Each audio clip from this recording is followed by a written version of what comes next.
আমি নতুন জয়েন করেছি তো, তাই কাজ করতে একটু সমস্যা হচ্ছে। আপনি যদি একটু বুঝিয়ে দিতেন আমার একটু সুবিধা হতো। তখন আরিফ সাহেব তার হাত ধরে বলে, আরে তুমি সব নিয়ে ভেবো না, আমি তো আছে, সব ঠিক করে দেব। ফাহমিদা ফাইল নিয়ে কাছে আসতেই আরিফ সাহেব দাঁড়িয়ে ফাহমিদাকে নানা কথা বলতে থাকে।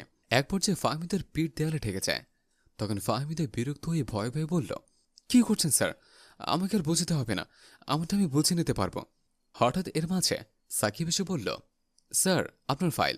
আরিফ সাহেব চমকে উঠে রাগান্বিত কণ্ঠে বলে, তোমার কি কোনো কমন সেন্স নাই? একজন সিনিয়র রুমে ঢুকতে হলে নক করে আসতে হয়, সেটা জানো না? সাকিব মাথা নিচু করে বলল, সরি স্যার। আরিফ সাহেব বলল, get out from here. Sakib সেখান থেকে চলে যায় এবং ফাহমিদা ও ফাইলটা নিয়ে চোখের পানি মুছতে মুছতে সেখান থেকে বের হয়ে আসে।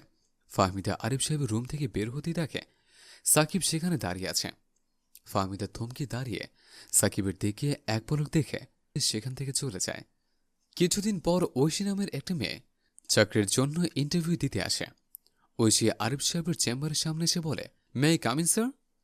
আরিফ সাহেব পারমিশন দেওয়াতে ঐশী ভিতরে আসে এবং ঐশীকে বসতে বলে।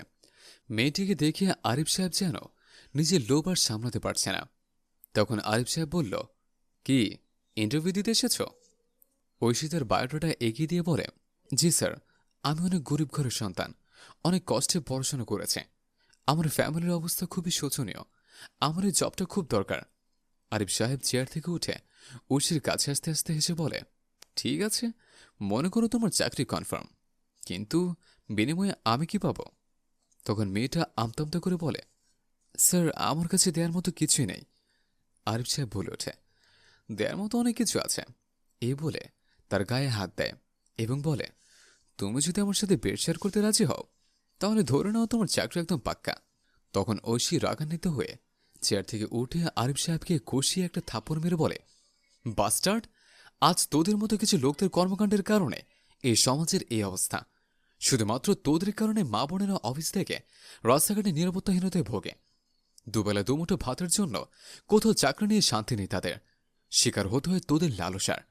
এরপর আরিফ সাহেব রাগান্বিত হয়ে বলে, তোমার সাহস তো কম নয়, তুমি আমার অফিসে এসে আমার কে হাত তুলেছ, আবার আমাকে জ্ঞান দিচ্ছ? তোমাকে এত সাহস কে দিয়েছে? এরপর বাইরে থেকে একজন বলে ওঠে, আমি দিয়েছে।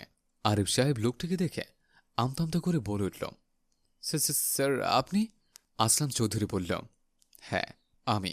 ঐশী আমার মেয়ে, এই কোম্পানির ভবিষ্যৎ এমডি। ফাহমিদা আমার বাসায় এসে তোমার কর্মকাণ্ডের বিষয়ে সব বলেছে, আর তাই সত্যিটা যাচাই করার জন্য আমি এই প্ল্যান করি। এই কথা শুনতে